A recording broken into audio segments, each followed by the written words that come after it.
SC. Verma gravitation का numerical 31.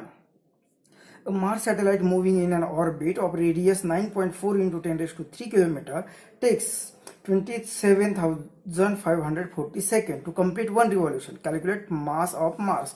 तो ये वही न्यूमेरिकल है जो न्यूमेरिकल हमने 30 में किया है, वो मून के लिए किया था और यहाँ पे मार्स के लिए है, बाकी कुछ नहीं है, सिर्फ वैल्यू चेंज हो गई है, बाकी सेम न्यूमेरिकल है। तो आपको टाइम पीरियड दिया हुआ है, इसे एक रिवोल्यूशन कंप्लीट करने के लिए कितना टाइम लग रहा है, तो ये टाइम पीरियड दिया हुआ है और ये आर का डिस्टेंस दिया हुआ है। तो ये दोनों में रिलेशन क्या होता है, तो टाइम पीरियड का फॉर्मूला हमें पता है, टी इज इक्वल टू होता है वो 2π√r³ divided by G, capital G M.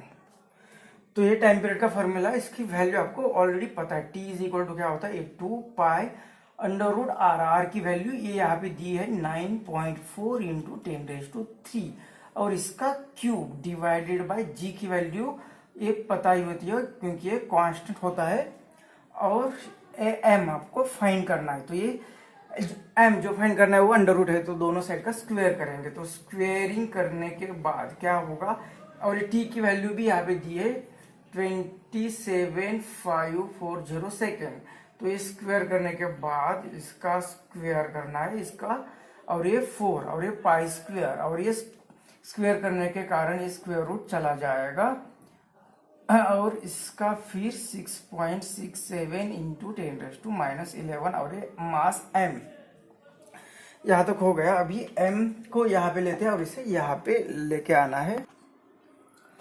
m को यहाँ पे ले लिया, इसे यहाँ पे ले लिया, तो ये आया 4π² 9.4 का क्यूब और ये 10⁻³ का क्यूब कर दिया, 9 आ गया, और ये 6.67 इंटू ये इसे यहाँ पे लाया 2 टाइम्स इसका भी स्क्वायर है और 10⁻⁻11। तो इसका कैलकुलेशन करना पड़ेगा। एक कैलकुलेशन करने के